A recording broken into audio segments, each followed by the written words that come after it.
কি তোমাকে আমি একটা কালেমা শিখাবো। আচ্ছা, যেই শিখাও। কালেমা আমাদের সবসময় পড়তে হবে। আচ্ছা। বলবো? হুম। তো আমার সাথে সাথে বলো।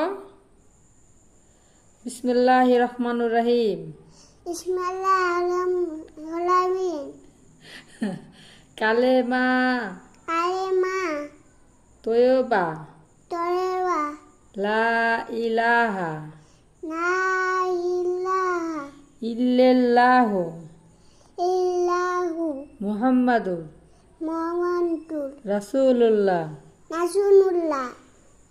এত সুন্দর করে পড়ার জন্য তোমাকে অনেক ধন্যবাদ। তুমি অনেক লক্ষ্মী মেয়ে, ভালোভাবে বলেছো। আরেকবার বলো তো, একলা একলা পারো নাকি দেখি।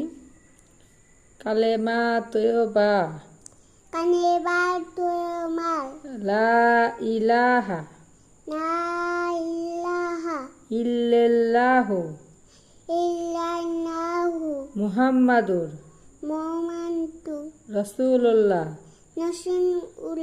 রাসূলুল্লাহ। হ্যাঁ, সুন্দর করে পড়ার চেষ্টা করবা, ঠিক আছে?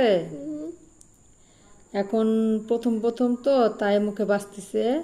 ইনশাল্লাহ আমার মেয়েটা সামনে ভালোভাবে পড়তে পারবে। ওর বয়সটা আসলে বেশি না, মাত্র 4 বছর বয়স। আপনারা দেখতেই পাচ্ছেন, অনেক ছোট বাবু।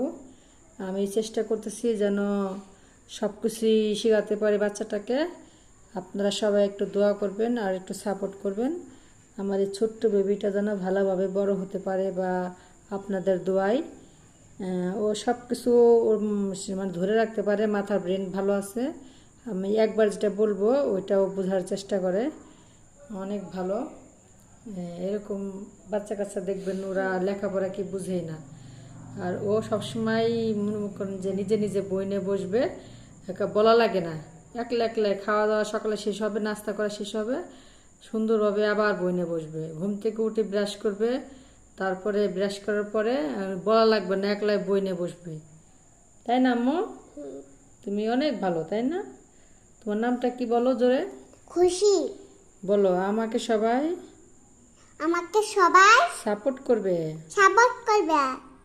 কারণ আমি অনেক ছোট। আমি ছোট। তোমাকে সবাই না, বলো আমাকে সবাই সাপোর্ট করবা। হ্যাঁ, এই বলে আমি চলে গেলাম। আল্লাহ হাফেজ। আবার দেখা হবে সামনের ভিডিওতে।